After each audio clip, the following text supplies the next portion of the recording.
Jérémie chapitre 30, verset 19, juste une charge rapide pour bénir nos cœurs. Jérémie chapitre 30, verset 19. Il dit, au milieu d'eux s'élèveront des actions de grâce et des cris de réjouissance. Je les multiplierai et ils ne diminueront pas. Alléluia. La multiplication fait partie de la commission de Dieu en ce qui concerne le mandat de la domination. Dans les détails du mandat de la domination que nous avons dans Genèse chapitre 1 et verset 28, Genèse chapitre 1 verset 28, la Bible dit « Et Dieu les bénit et Dieu leur dit « Soyez féconds, multipliez-vous et remplissez la terre et la sujettissez et dominez les poissons de la mer sur les oiseaux du ciel et sur tout animal qui se meut sur la terre. » Donc, la multiplication fait partie du mandat. Le mandat pour la domination exige que tout ce que Dieu vous donne se multiplie. Sommes-nous ensemble? Il est cohérent avec le caractère de Dieu que chaque fois qu'il donne à l'homme, peu importe ce qu'il donne à l'homme, ça vient sous la forme d'une semence. Il est rare que Dieu donne aux hommes une récolte comme première instance de son don. Il donne une semence avec la grâce et la sagesse pour la multiplication. Vous devez comprendre ceci. C'est la semence et ensuite la grâce et la sagesse pour la multiplication. Maintenant, chaque fois que Dieu bénit les hommes avec des graines qui peuvent venir en termes de sagesse, de grâce et de créativité, peu importe l'expression, la graine signifie simplement le début et la fondation. La vie qui produit quoi que ce soit est une graine. Maintenant, il ne s'attend pas à ce que cette graine reste à ce niveau. Dans Matthieu chapitre 25, rappelez-vous qu'il parle de la parabole des talents, qu'il a donné à l'un 5, il a donné à un autre 2 et à un troisième 1. Et puis la Bible dit que celui qui avait 5 talents est allé les échanger et puis il a ramené 10 talents. Ça fait 5 talents de plus. Celui qui en avait 2 les a échangés et a ramené 2 talents de plus. Et enfin, celui qui avait 1 talent a gardé les 1 talent. Vous pouvez constater que le donateur était juste dans son allocation. Parce que la fin de l'histoire montre sa sagesse. Celui avec un seul talent plein de force et plein de paresse et de complaisance. Quand l'intendance leur a été demandée, voici ce qu'il dit dans Matthieu chapitre 25, verset 24. « Seigneur, je savais que tu es un homme dur, qui moissonne où tu n'as pas sémé et qui amasse où tu n'as pas vanné. J'ai eu peur et je suis allé cacher ton talent dans la terre. Voici, prends ce qui est à toi. » Et le propriétaire du talent l'a appelé méchant numéro 1. Numéro 2, un servant sans profit. Quelque chose ne va pas chaque fois que Dieu nous bénit et que nous restions à ce niveau et que nous ne multiplions pas ce qu'il nous a donné. S'il nous donne de la semence comme la sagesse, la grâce, le pouvoir, il s'attend à ce que nous le multiplions. Est-ce que Dieu bénit quelqu'un? Cela veut dire que rien ne doit rester au même niveau dans vos mains. Et tout ce qui fait que les choses restent au même niveau, au nom de Jésus, nous leur donnons de partir maintenant. Je ne devrais pas venir et vous trouver au même niveau à n'importe quel moment de votre vie. La Bible dit dans Proverbes chapitre 4 verset 18 que le sentier du juste est comme une lumière resplendissante qui augmente son éclat jusqu'à ce que le jour soit en sa perfection. Vous ne devriez jamais vous retrouver au même niveau spirituellement, intellectuellement, financièrement dans votre influence. Votre capacité à comprendre, ce ne devrait jamais être au même niveau. La grâce et l'instinct pour la multiplication. Multiplier signifie augmenter exponentiellement. Augmenter exponentiellement. Le plus grand niveau du même résultat. Les Écritures sont pleines de promesses de Dieu en ce qui concerne la multiplication rapide. Parcourons quelques-unes d'entre elles. Genèse chapitre 22, verset 17, l'Éternel parlait de la multiplication à Abraham.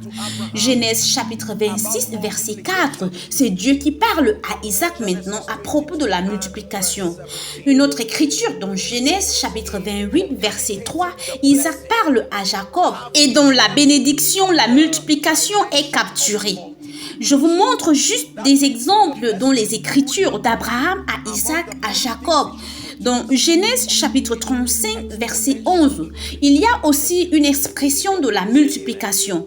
Et enfin, dans Genèse chapitre 48, verset 4, toutes ces écritures, en communiquant la bénédiction, ont en elles une certaine dimension de la multiplication. Ce qui signifie que si la bénédiction est vraiment sur vous, parmi les nombreuses choses qu'elle devrait produire, y est la multiplication. L'augmentation exponentielle à tous les niveaux.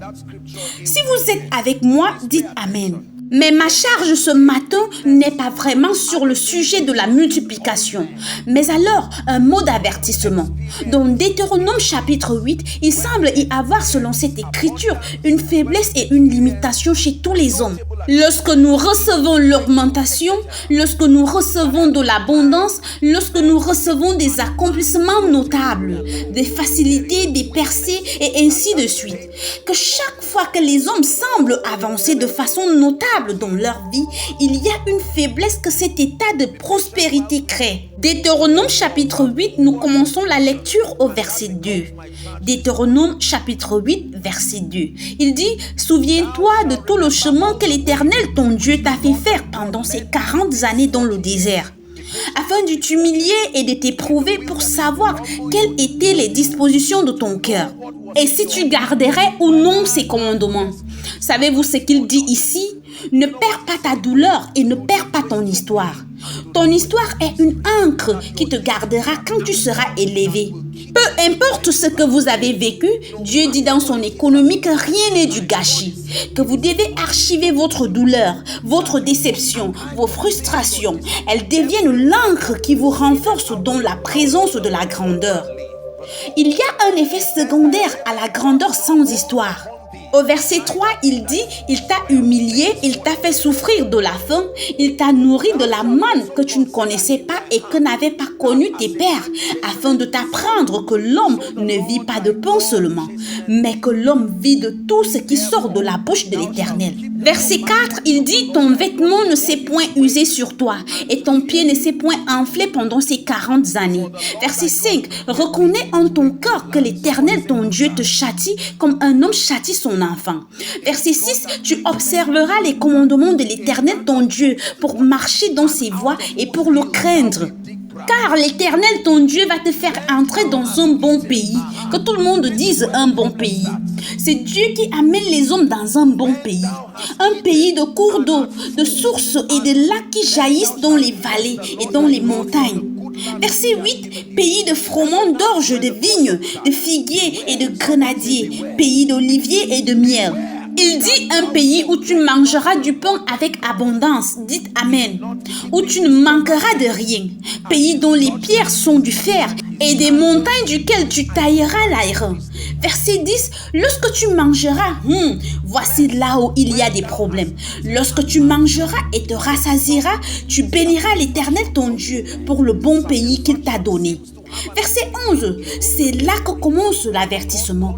Garde-toi d'oublier l'Éternel ton Dieu au point de ne pas observer ses commandements, ses ordonnances et ses lois que je te prescris aujourd'hui. Verset 12, lorsque tu mangeras et te rassasieras, lorsque tu bâtiras et habiteras de belles maisons, il y a quelque chose que la satisfaction fait aux hommes. La satisfaction semble avoir la capacité d'éroder la mémoire de la conscience de Dieu et de la fidélité de Dieu. Il donne un mot d'avertissement ici. Habituellement, la faim semble conduire les hommes à se rappeler qu'il y a un Dieu dans le ciel. Mais quand tu es rassasié et que tu excelles, quand tout commence à se multiplier dans ta vie et les sujets de prière deviennent des témoignages, il dit, lorsque tu mangeras et te rassasieras, lorsque tu bâtiras et habiteras de belles maisons. Verset 13, lorsque tu verras multiplier ton gros et menu bétail, s'augmenter ton argent et ton or et s'accroître tout ce qui est à toi. Verset 14, prends garde que ton cœur ne s'enfle et que tu n'oublies l'Éternel ton Dieu qui t'a fait sortir du pays d'Égypte, de la maison de servitude. rapide. Verset 15, qui t'a fait marcher dans ce grand et affreux désert où il y a des serpents brûlants et des scorpions, dans les lieux arides sans eau et qui a fait jaillir pour toi de l'eau du rocher le plus dur. Verset 16, qui t'a fait manger dans le désert la manne inconnue à tes pères afin de t'humilier et de t'éprouver pour te faire ensuite du bien. Verset 17, garde-toi de dire en ton cœur, ma force et la puissance de ma main m'ont acquis ces richesses. Et ensuite le verset 18 dit, souviens-toi de l'Éternel ton Dieu, car c'est lui qui te donnera la force pour les acquérir, afin de confirmer comme il le fait aujourd'hui son alliance qu'il a jurée à tes pères. Deux mots d'avertissement que la Bible nous donne en présence de l'abondance, en présence de l'augmentation, en présence des résultats, que lorsque ces choses commencent à vous arriver, lorsque les sujets de prière commencent à devenir des témoignages, lorsque les hommes commencent à célébrer vos réalisations et vous commencez à faire des avancements notables. Numéro 1, le premier mot d'avertissement est de ne pas oublier de garder ses commandements, ses jugements et ses lois. N'oublie pas de garder ses commandements, ses jugements et ses lois. Vous trouvez cela au verset 1. Ça, c'est le premier effet secondaire qui arrive aux hommes en présence des résultats. Ne croyez pas ceux qui vous disent que les résultats n'ont pas d'effet sur vous. Les résultats authentiques, notables, croissants, ça n'a pas seulement d'effet sur ceux qui t'écoutent ou ceux qui te suivent ou participent, votre public en fait, mais vous-même, celui que Dieu a utilisé pour produire les résultats. Votre propre résultat peut vous détruire. La première chose que les résultats peuvent faire est de vous faire changer la formule qui vous a amené là. Le premier effet secondaire est que généralement, vous ne trouverez plus le besoin d'obtenir la grâce et la discipline pour travailler et maintenir les résultats que vous avez. Il n'y a pas de pression. Chaque point approuvé a été prouvé. La complaisance est le danger qui arrive quand vous êtes à l'endroit du succès. Et donc, il dit ne changez pas les principes. Si la prière vous a amené ici, continuez de prier. Si le jeûne vous a amené ici, continuez à jeûner. Si l'étude de la parole vous a amené ici, si le caractère vous a amené ici, ne changez pas la formule. Sommes-nous ensemble? Dans la plupart du temps, les gens ne durent pas parce qu'ils arrêtent de faire ce qui les a amenés à la place de la grandeur. Plus de prière, plus de jeûne, plus de passion pour les âmes. Écoutez, ce qui vous amène à la table de la grandeur est ce qui vous soutient pendant que vous êtes là. Vous devez obtenir la grâce. Faites attention, faites attention, faites attention. Ne vous contentez pas d'apprécier le succès. Étudiez-le, étudiez le processus et le chemin. Laissez-moi vous dire ceci, le plus important dans le succès n'est pas le résultat, mais la personne que vous devenez. Quand vous y êtes, votre devenir est plus important que votre obtention. Vous devez savoir qu'il y a une version de vous que vous devez faire évoluer pour réussir. Et quand vous avez évolué vers cette version, restez-y et continuez à avancer. Sommes-nous bénis ce matin? C'est la raison pour laquelle, malheureusement et respectueusement parlant, nous avons beaucoup de gens qui ont un succès ballon aujourd'hui et le lendemain, ils s'évaporent. Une entreprise qui connaît du succès aujourd'hui et vous découvrez toutes sortes de compromis brisant les normes qui les ont amenés à l'excellence. Vous devez vous décider. Laissez ceci être un mot d'avertissement des Écritures.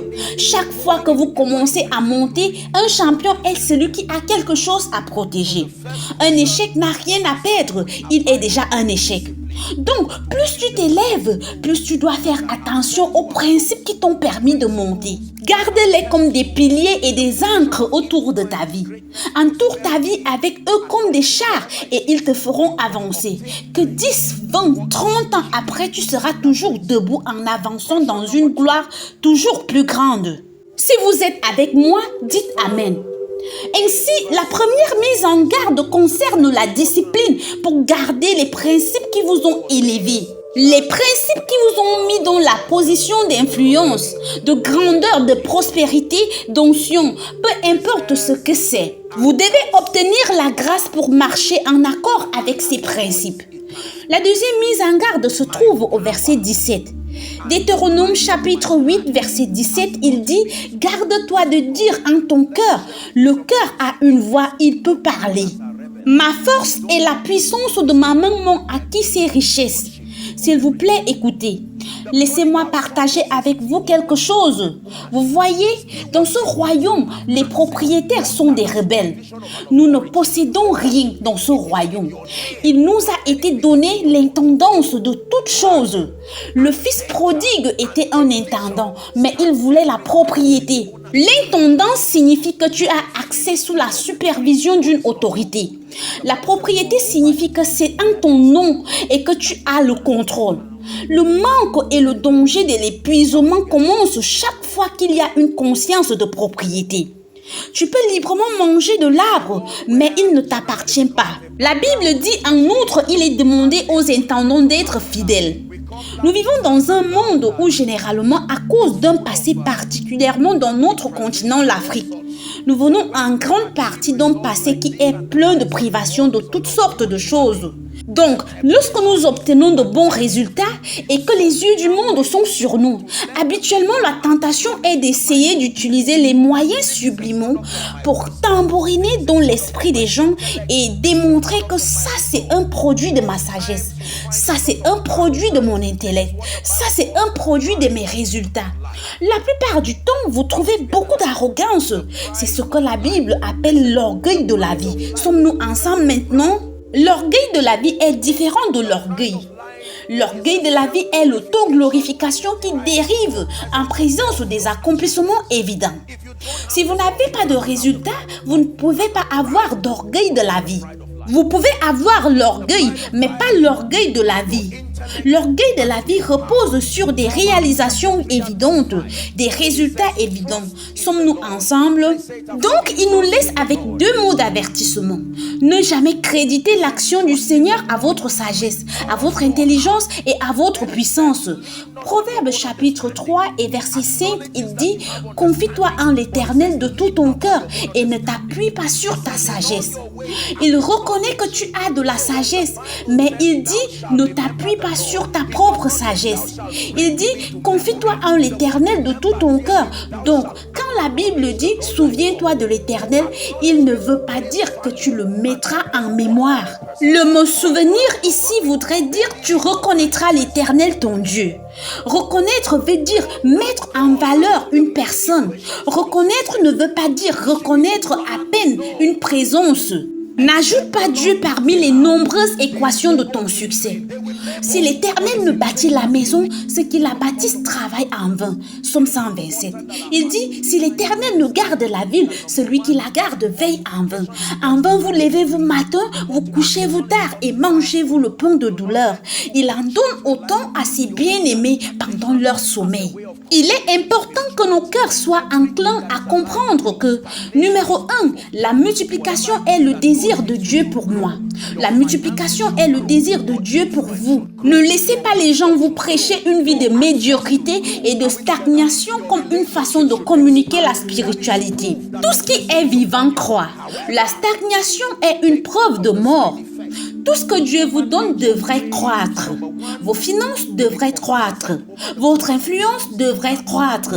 Votre sagesse devrait croître. Votre accès devrait croître. Sommes-nous ensemble?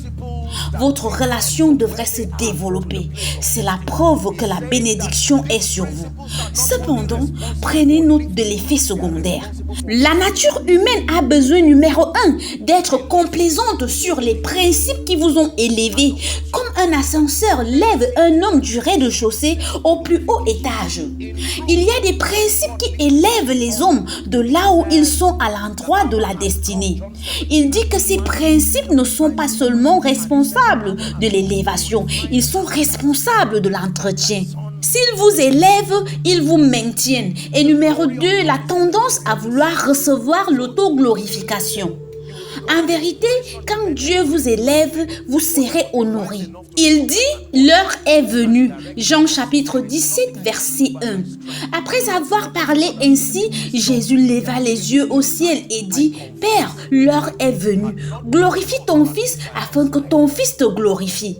La gloire de Dieu est la gloire des saints. Donc tu seras élevé et tu deviendras une source d'inspiration pour plusieurs.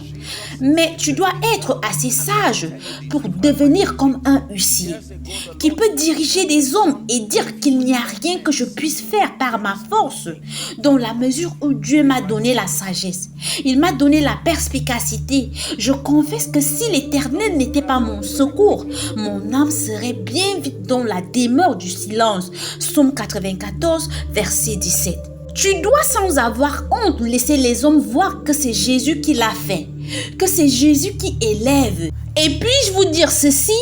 Vous avez suivi mes enseignements il y a des années. Le Seigneur m'a parlé et m'a dit, « Fils, si tu laisses les hommes me voir, il n'y a rien que je ne te donnerai. »